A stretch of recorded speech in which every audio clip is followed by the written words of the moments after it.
Et hello tout le monde sur YouTube, j'espère que vous allez bien et bienvenue dans ce nouvel épisode du week-end. Épisode que je fais parfois dans lequel je reviens sur ce qui s'est passé cette semaine, les sujets qui m'intéressent en ce moment, comment j'aborde le marché, ma vision des choses, etc. Donc des vidéos un petit peu plus brutes de décoffrage, je vais vous raconter pas mal de choses qui me traversent l'esprit en ce moment pour résumer un peu la semaine et préparer celle qui arrive. Du coup, dans cette vidéo, on va parler de la baisse en bourse qui a eu lieu. Évidemment, on vient de passer deux pires semaines d'affilée depuis début 2026. Est-ce qu'on a perdu toute logique? Comment je vois la situation de façon un petit peu plus large, stratégie. Ensuite, sinon, optionnellement, ça n'en a pas trop parlé, mais on a les nouveaux chiffres de l'impression monétaire aux États-Unis, notamment le M2, et ça a imprimé deux fois plus rapidement que décembre et janvier. Et c'est marrant parce que, ils vont peut-être pas réimprimer, c'est pas du QI, etc. On pouvait débattre autant qu'on voulait. L'impression monétaire est repartie à fond. Et c'est à la base de ma thèse d'investissement et même du début de la chaîne YouTube. Et je vous parle un petit peu de mon état d'esprit en ce moment. Donc voilà, pas mal de choses qui se passent, ouais, même des Google, qui a fait un Google qui a fait un moins 5, un moins 9% pardon, en 5 jours. Google, entreprise pourtant incroyable qu'on avait acheté, que j'avais acheté quand je dis on sur la chaîne, pendant la baisse de 2023, après que ChatGPT les ait tués, c'est certain, on se rappellera des messages et tout, Google est foutu, c'est certain. Une petite image que j'ai générée, que vous verrez du coup dans la miniature de cette vidéo, avec Gemini, avec mon compte pro que j'ai pour l'entreprise, généré par Google l'image en quelques secondes, juste avec une petite description de ce que je veux. Euh, Très belle entreprise, et plein d'autres raisons, hein, évidemment, je vous montre ça comme ça, mais typiquement, genre d'entreprise qui même elles se mettent à corriger. LVMH aussi, on pourrait continuer, le pétrole qui a remonté un petit peu. Globalement, ben, ça baisse un peu de partout. Pareil, j'ai sorti une image, vous voyez cette image-là, on pourrait se dire, ça parle de la baisse, etc. Sauf que si vous lisez le titre, c'est une image qui a plusieurs mois, et c'était sur les peurs sur le Groenland. J'avais écrit à l'époque, je vais vous le remonter, ce qui était écrit dans les médias. Et puis, on l'a déjà oublié cette peur, et on est passé à la prochaine. Enfin voilà, pas mal de sujets pour aujourd'hui. Pour information aussi, pour les membres programmés de la communauté, je vous ai fait une vidéo qui n'était pas prévue hier samedi pour débriefer un petit peu tout ce qui se passe en ce moment, la stratégie, etc. Bon, je vous ferai une grosse vidéo demain, lundi, pour préparer la semaine. Et pour ceux qui veulent rejoindre, pour avoir accès à une communauté d'investisseurs dans laquelle on échange au quotidien avec des vidéos plusieurs fois par semaine, vous avez le calendrier ici, aussi mes analyses, principes, tous nos échanges, et c'est sans engagement. Donc si au bout d'un mois vous voulez repasser que sur YouTube, c'est tout à fait possible. Et ben voilà, vous avez en description. Et évidemment, comme d'habitude, c'est donc un cas de conseil en investissement. On attaque. Ça va être une vidéo à la cool, hein. Je prends mon temps. Je prends du plaisir à aller faire ces vidéos le week-end, comme vous le savez. Baisse en bourse, on vient d'enchaîner, si on prend les 2 semaines d'affilée, les deux pires semaines de 2026 d'affilée. Est-ce qu'on peut dire au revoir à la logique? Déjà, j'ai envie de dire que parfois, en baisse, je cherche pas forcément à comprendre pourquoi telle ou telle entreprise est vendue. Je veux dire, le marché, de façon générale, vend énormément d'entreprises. On est sur des mouvements de peur. C'est classique, ça arrive souvent. Et il n'y a pas forcément à chercher une logique sur telle ou telle entreprise. C'est une baisse dans son ensemble, en tout cas, c'est un petit peu la vision que j'en ai. Et on se rappellera par exemple des taxes douanières, où pareil, ça vendait sans spécialement de raison des entreprises qui n'avaient rien à voir avec les taxes douanières et qui n'allaient pas être impactées. Ça arrive, hein. Et pareil, là, je vous remettais la peur justement de la petite photo qu'on avait dans les médias il y a quelques mois. Et j'avais écrit la peur, là, ici c'est en petit, parce que maintenant je m'amuse à les annoter sur mon graphique S&P 500, toutes les peurs qu'on a au fur et à mesure, des vrais et des moins vrais. Attendez, pardon, c'est le mauvais graphique bien sûr. Je le dis, c'est du direct, il est là, le SPY. Et donc par exemple à ce moment-là, c'était attendez, je vais vous l'ouvrir. C'était taxes douanières sur des pays européens parce que ils sont en train de se bagarrer sur le Groenland. Oh non, cette fois ce n'est pas du bluff. Là c'est du sérieux. L'Europe et les États-Unis ne vont pas plier. Enfin, l'Europe ne va pas plier face aux États-Unis. Mercredi, donc le lendemain, c'était négocié. Plus personne n'en a jamais reparlé. Évidemment, je vous dis ça avec humour. Pourquoi? Parce qu'il y a des choses sérieuses, comme par exemple, oui, le fait que le pétrole monte, c'est pas quelque chose que je prends pas au sérieux. On sait, je vous avais déjà fait une vidéo sur ce qui s'est passé au Kippour avec la crise du pétrole dans les années, c'était 73, hein. J'avais fait une vidéo dessus. Non, non, c'est du sérieux, ça peut provoquer des récessions, etc. Et c'est pour ça que j'écris parfois, il y a des bonnes raisons, il y a des vraies peurs. On peut repenser à mars 2020, la pandémie c'était une vraie peur, à la hausse du pétrole c'est une vraie peur. Et oui, en effet, ça peut être sérieux parfois. Donc souvent les peurs, on viendra quand même à les oublier. Et ça, je voulais vous montrer sur le graphique du Nasdaq. Regardez ici. Attendez, vous savez quoi? Je vais vous l'ouvrir en grand. La peur de mars 2020, pour ceux qui étaient déjà là, personnellement j'étais déjà là depuis plusieurs années en bourse, il n'y avait pas encore la chaîne YouTube en mars 2020. Elle est ici, regardez, on la reconnaît. On pourrait se dire, ah c'est une toute petite baisse par rapport à la hausse du Nasdaq. Ouais, enfin on s'était pris un moins 34% en quelques semaines.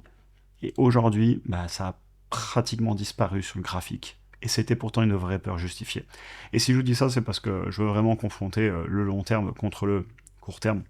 Et donc, je sais que c'est très déconcertant au début d'avoir des baisses intra-annuelles de moins 10%, moins 15%, moins 20%, moins 34, 36%, je crois que c'était mars 34-36% en mars 2020.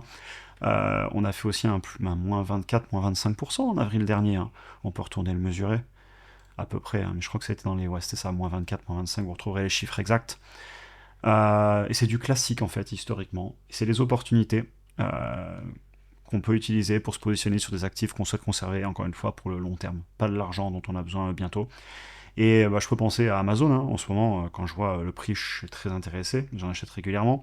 Google est encore un peu cher, même si elle est en train de bien corriger. On peut penser aussi à des opportunités qu'on a eues à l'époque. Google, quand ChatGPT allait les tuer, c'était certain, on retrouvera les messages et tout, de 2023, bah, on a été nombreux à l'acheter. Beaucoup parmi vous d'ailleurs dans le school ont Google comme leur plus grosse position en portefeuille. Et bah, ASML, c'était Microsoft, c'était en 2020 que je l'avais acheté aussi. Et là, elle rebaisse Microsoft, la valo devient vraiment basse. Pareil, Meta, j'aurais pu vous citer plein d'autres entreprises que j'achète ou pas d'ailleurs, je peux pas tout avoir en portefeuille. Mais ce que je veux vous dire, c'est, je sais que c'est déconcertant, et pourtant ces baisses, eh ben, je suis plutôt à l'aise, et je suis pas mal à l'aise pendant ces baisses, même si c'est contre-intuitif, je sais. Enfin, en tout cas, ça peut paraître contre-intuitif, mais personnellement, je dors mieux sur mes deux oreilles quand on n'est pas sur les plus hauts. Sur le long terme, ça changera pas énormément au résultat et à la tendance. Et parfois, bah, en fait, il y a des bonnes raisons, il y a de vraies peurs, comme mars 2020, c'est ce que je vous disais. Et bah, je fais quoi quand il y a des vraies peurs? Bah, pas grand chose, à part que j'achète, que j'accélère mes achats. C'est-à-dire que quand on était sur les plus hauts là-haut, je l'avais déjà dit, ça fait des mois que je bassinais dans le school, et même j'en ai parlé plusieurs fois sur YouTube, où je ralentissais mes achats, j'ai relevé pas mal mes niveaux de cash en début d'année. Et bah là, c'est le moment de redéployer. Il y a pas mal d'indicateurs qui sont clairement dans le rouge. Le S&P 500, on a recassé la moyenne mobile des 125 jours bien comme il faut, comme on l'avait fait en avril dernier. L'indice de l'euphorie et de la peur, on est en train de retaper en un an, regardez. Avril, on avait tapé 4. Là, on avait tapé ensuite en novembre un 5. Et là, on est à 10. Donc, ça fait un an qu'on se balade beaucoup de peur et beaucoup de volatilité. Le put to call ratio, il a pratiquement tapé les 1 la semaine dernière, donc beaucoup plus de personnes qui pariaient à la baisse sur les options, ce qui est assez étonnant parce que généralement on a plus tendance à parier à la hausse sur les options historiquement, puisque bah, les marchés sont haussiers. Et donc voilà, surtout ne pas investir du cash dont j'aurai besoin prochainement, bien gérer ses finances personnelles, fonds de sécurité, etc. On va pas faire des finances personnelles ici, c'est pas l'objectif. Mais dans 5 ans et plus, on en reparlera, et ça peut durer d'ailleurs. Vous voyez là, je vous mettais ce graphique, on peut aller le remesurer ensemble. Je m'amusais à mesurer les points hauts de fin 2021, début 2022, avant le cycle de hausse des taux, la grosse baisse qui a duré tout 2022 et début 2023. Et pour retrouver les points hauts de fin 2021, début 2022, eh ben, il a fallu attendre plus de 700 jours. Et on l'a traversé ensemble sur YouTube, les chaînes étaient là. Et ça peut être long parfois, et donc la peur de rater le train et de vouloir tout mettre maintenant ou de se dire oh j'ai pas de cash, je peux pas acheter la baisse, ça peut durer que 3-4 semaines, comme ça l'a été plusieurs fois le cas ces dernières années, mais ça peut aussi durer plus d'un an. Donc si quelqu'un le sait, la fin de la baisse et quand est-ce qu'on va rebondir, surtout ne pas hésiter à le partager parce qu'on peut prendre des options très court terme, on fait du 0 DTE à la fin de la semaine si vous êtes certain de la date et on va s'enrichir. Mais faut pas se planter. Donc je ne sais pas personnellement trouver exactement le point bas. Je sais que certains aiment bien ne pas forcément acheter la baisse mais attendre un retournement sur les marchés graphiquement, etc. Pourquoi pas, c'est une stratégie que certains peuvent mettre en place. Ça implique cependant qu'on soit capable d'acheter quand on a vraiment le retournement et de pas venir à se dire ah c'est un faux retournement et au final bah, de pas acheter. C'est pour ça que j'achète tout le temps parce que je préfère mettre l'argent en bourse régulièrement, acheter les actifs qui de toute façon me plaisent pour le long terme, plutôt que d'essayer de rentrer et de sortir du marché et pendant tout ce temps-là avoir le cash qui subit l'inflation, me mettre dans une situation émotionnelle où je suis pas assez investi. Peut-être que l'argent va aussi me brûler les doigts et que je vais juste le passer dans autre chose, dans des dépenses, etc. Et ben en fait, avec toutes les années, je me suis prouvé que c'était ce qui me correspondait, c'est pour ça que je vous le partage aussi. Enfin voilà, bref.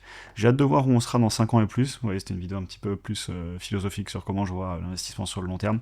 Pour tous les achats et tout, vous avez énormément de vidéos sur la chaîne. Et ben, en ce moment, on est en peur, je peux pas dire autre chose. Et ça me dérange pas. Moi, j'aime bien acheter pendant les peurs. Et je passe un petit peu sur l'impression monétaire, et après on finira sur mon état d'esprit en ce moment.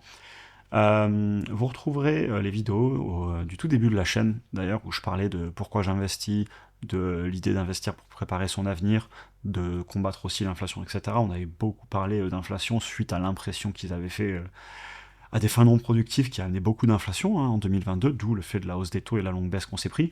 C'était tout à fait prévisible. Autant les taxes douanières, je vois pas pourquoi ça ferait de l'inflation. On l'attend toujours d'ailleurs, l'inflation des taxes douanières. Autant l'impression monétaire, oui. Et en parlant d'impression monétaire, on est reparti. C'est marrant, là, c'est un post que je vous ai fait il y a 4 jours. Et en fait, ils viennent d'imprimer sur le M2 198 milliards sur février, soit 2 fois plus que les mois précédents. On peut aller le voir même ensemble, le graphique. Vous voyez, 22 469 à 22 667 en un mois. Avant, on était monté de moins de 100 milliards par mois. Et si je vous le mets, la tendance sur le long terme, voilà, ils impriment en veux-tu, en voilà. Donc, pourquoi je l'économiserais s'ils peuvent l'imprimer? Et ce qui m'use le plus, et c'est pour ça que j'en parle tout le temps sur la chaîne, c'est que pendant qu'ils sont en train d'imprimer à fond, et à mon avis, c'est pas prêt de s'arrêter, c'est un avis, je le disais déjà il y a plusieurs mois, apparemment c'est le cas, mais ce n'est qu'un avis, tout le monde peut avoir tort, pour l'instant ça imprime. On continuera à le suivre, moi je pense que ça va continuer. Des personnes pendant ce temps-là sont certainement en train de passer en cash et de vendre la baisse en peur avec le graphique qui est très connu. L'étude de JP Morgan, je vous montrerai après, où on sait que ça a tendance à vendre sur les points bas et à acheter sur les points hauts. Là, c'est les fonds mutuels S&P 500. Bon, j'en aurais déjà parlé du coup.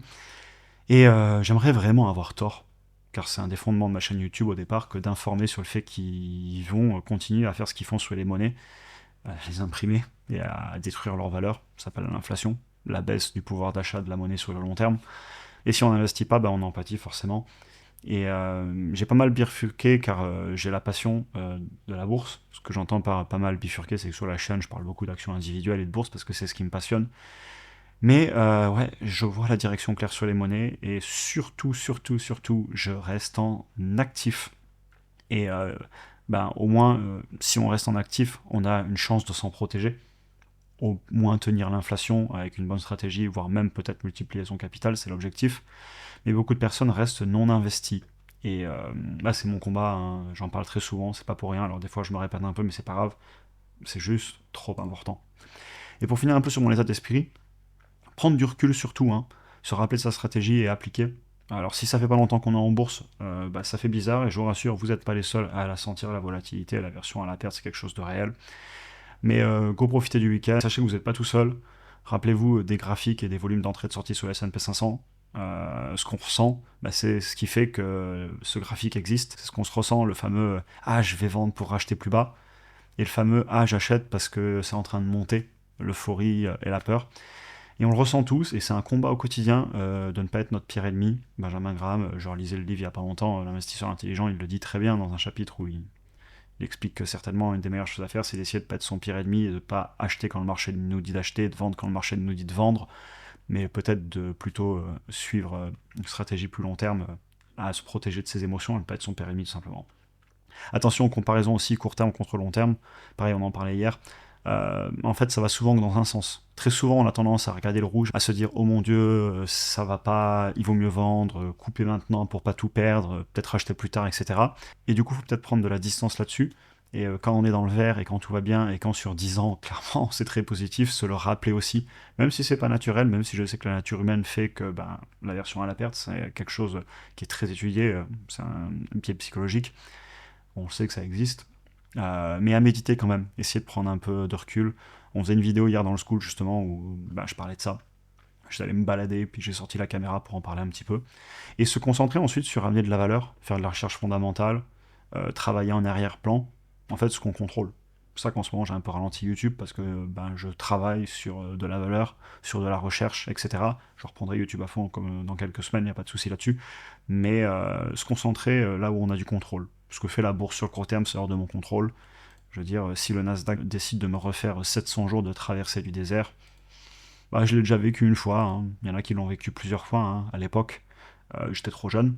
Vécu mars 2020, avril 2025, tout 2023, la longue hausse. On s'y fait. Prendre du recul. C'est un petit peu mon état d'esprit en ce moment. Et puis surtout, continuer à acheter. Ne pas lâcher. continuer à faire les analyses, à trouver des beaux actifs pour le long terme, à voir le patrimoine s'apprécier, le traquer sur le long terme pour se comparer à soi-même où on était il y a 5 ans et 10 ans. Et voilà, je voulais vous envoyer du positif, parce que il y a beaucoup de négatifs évidemment, mais je pense qu'il y a de la lumière au bout du tunnel et que quand on regardera cette vidéo dans 5 ans, on sera content d'avoir mis les actions en place selon notre stratégie, ce que je vous dis à chaque fois. Chacun prend ses propres décisions, c'est son argent qu'on investit, et on sera fier de ce qu'on a fait, puisque ça aura été nos décisions. Ben voilà, une petite vidéo que j'ai pris beaucoup de plaisir à faire. Je me permets souvent de faire des tangentes dans ces vidéos. J'espère qu'elle vous aura intéressé. Vous avez les liens en description comme d'habitude si vous voulez nous rejoindre. Je vous souhaite une excellente journée à tous et à dans quelques jours certainement pour la prochaine vidéo YouTube.